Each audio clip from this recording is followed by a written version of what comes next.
What's going on, everybody? Look, I'm going to start off this one by saying anybody out there that's listening to this video and you're religious, please pray for world peace, and please pray for some of these people to help avert World War III. We do not need war, and it sure seems like we're pushing toward war right now. I mean, we've got this.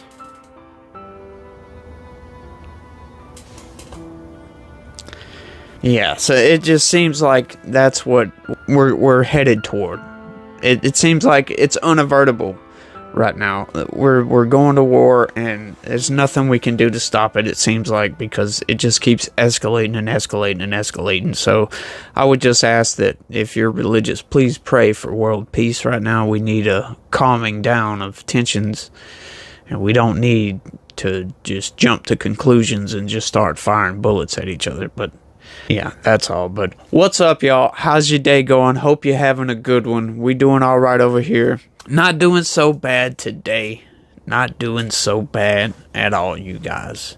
Hey, like I say, hit that like button, man. Don't forget to hit the like button. Smash it, punch it, do whatever you got to do. If you're not subscribed and you want to keep up to date on all the political news that's going on right now, some of the more obscure stuff that the mainstream isn't telling you, come over here, hit that subscribe button, turn on your notifications so every time I put out a video, you'll know about it. But now that we got that out of the way, let's go ahead right on into some politics. Check this out. Freedom Caucus calls on Republicans to stay in Washington until Speaker is elected. Now, why the hell they would want to leave and go home without a Speaker being elected is beyond me. Hurry up, you guys. What the hell are y'all doing in Congress? Why can y'all not decide on a single person to be the Speaker of the House? We've got I don't know, was it 6 or 7 different candidates we're going over right now. What in the frick is going on? What the hell was that wrong with Jim Jordan? I know what you're thinking. He's got some issues, sure. But I mean, Jesus, we need somebody. But let's get into it, y'all. I got 2 stories we're going to cover today. The Freedom Caucus called on House leaders to keep Republicans in Washington until they elect a speaker, a position that has been vacant since former Speaker Kevin McCarthy was ousted nearly 3 weeks ago. In a statement Monday, members of the House Freedom Caucus said it was a mistake to send members home to their districts over the weekend, writing, "No speaker, no recess." The House Republican Conference must remain in Washington, D.C. until a new Speaker of the House is elected. Republican leadership should have kept Republicans in Washington over the weekend. Our work is not done, the statement read.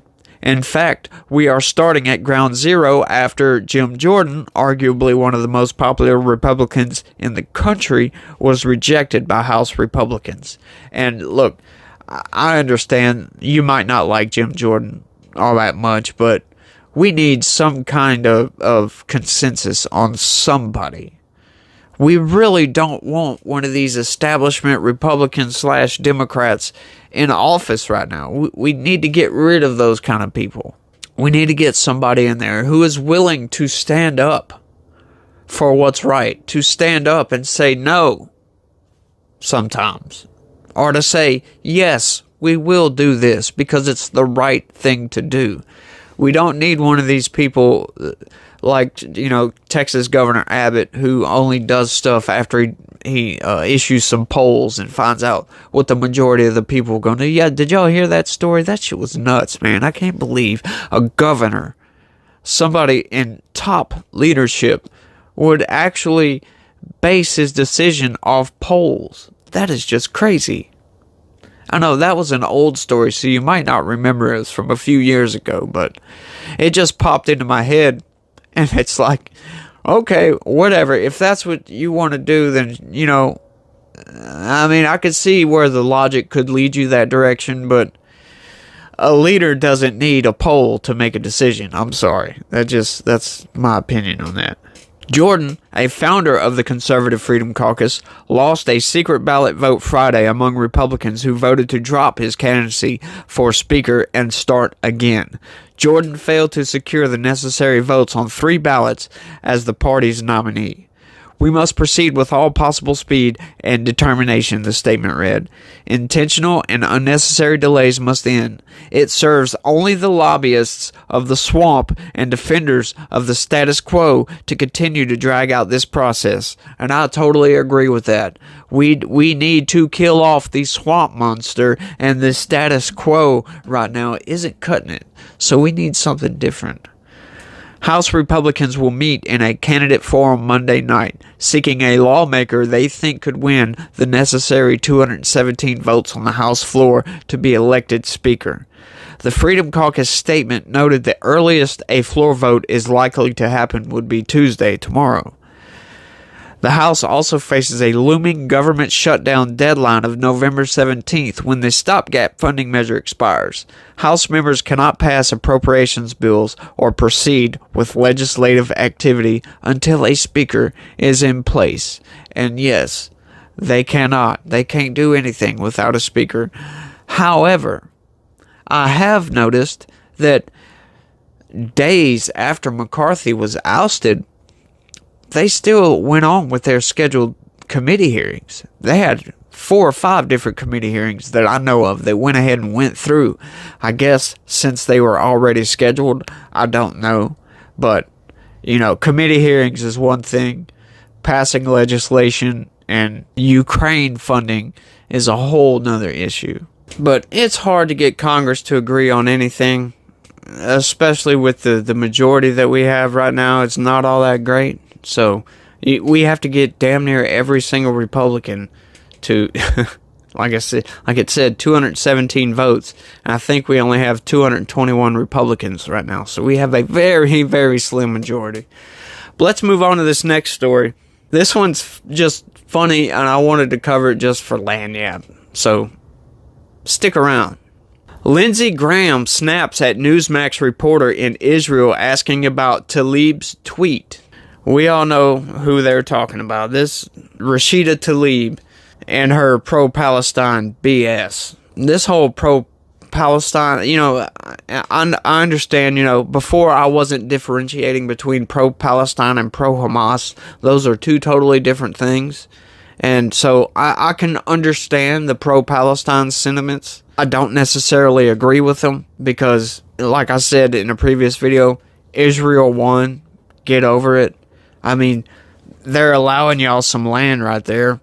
I don't know what else to tell you. Sorry. But I don't understand the pro-Hamas. That, you'll never get me to agree to any of that, man. I am sorry. As a matter of fact, I'm slightly being critical of Israel, too, for going to the extent that they have gone to, because I don't like war. I don't like us intervening in that for any offensive measures. I've said it before, I'll say it again. You want to send them Iron Dome replenishments? Send them Iron Dome replenishments. Don't send them extra troops, which we've done. We've got 2 carrier strike groups in the area right now. For what? BS, if you ask me. But let's get into it right quick. Senator Lindsey Graham snapped at a reporter who asked Democratic senators visiting Israel to respond to a tweet by Rep. Rashida Tlaib that blamed Israel for bombing a hospital in Gaza last week. Yeah, a lot of people were pissed off about that. And come to find out, they were pissed off for no reason. Oops. Blame Hamas.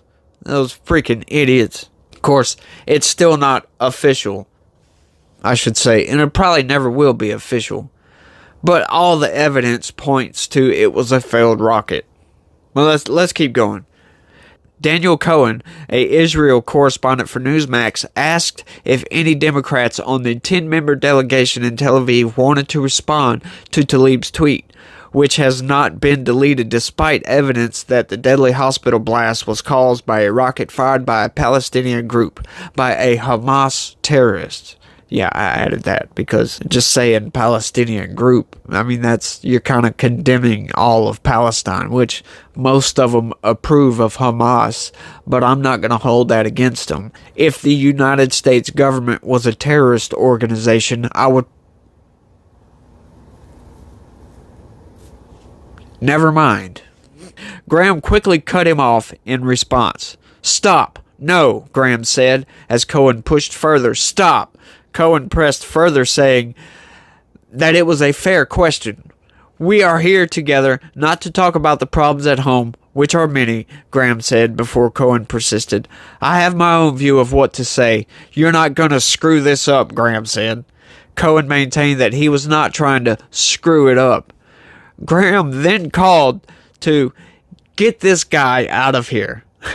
The two continued to argue before Graham said that people should not judge lawmakers based on what others within their party say. Was he talking to me? Because, I do that a lot, man. I'll hear something from a Democratic leader and say, yeah, the fucking Democrats are insane. All of them. Which they're not. I understand that. A lot of times I'm just being hyperbolic when I say stuff like that. But, he is right. But, come on, man. Keep your composure, dude. You're a senator. How you going to snap at a reporter for asking a poignant question? Something you just don't want to talk about that? You're going to snap at him? Can't say I would do any different, but I'm not a U.S. senator either. And I believe in free speech. I don't believe what the squad has to say at all.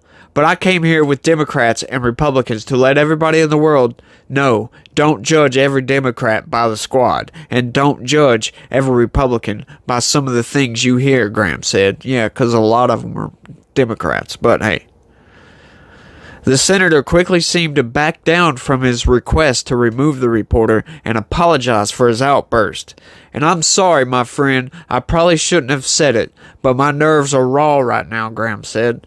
Tlaib's post on X is now labeled with a community note post pointing to Associated Press analysis that the blast was caused by an errant rocket fired within Palestinian territory. Israeli and United States intelligence officials have pointed blame at the Islamic Jihad group. However, the initial reports, blah, blah, blah, they go on to just talk about the hospital bombing. But how about that, man? We can't keep our senators from snapping at reporters for asking, a kind of stupid question, honestly. But come on, guys. What are we doing? It's like, how are you going to snap at a reporter like that? That's what I don't get. Biden does that a lot, too. Biden loses his temper, which is, understandable. He's the president. I say that's not understandable. The president, if anybody should be able to keep their cool, it should be the president. I guess I said it's understandable because he's a human being also, but, once again, he's still the president of the United States. And that's all I got for this one, y'all. I want to thank everybody for watching. Like I said, don't forget, hit that like button. Subscribe if you're not already subscribed. Turn on notifications if you want. I would suggest doing it. I post videos every day. But like I said, you guys, let me know what y'all think in the comments. Give me your feedback. And be positive. Peace.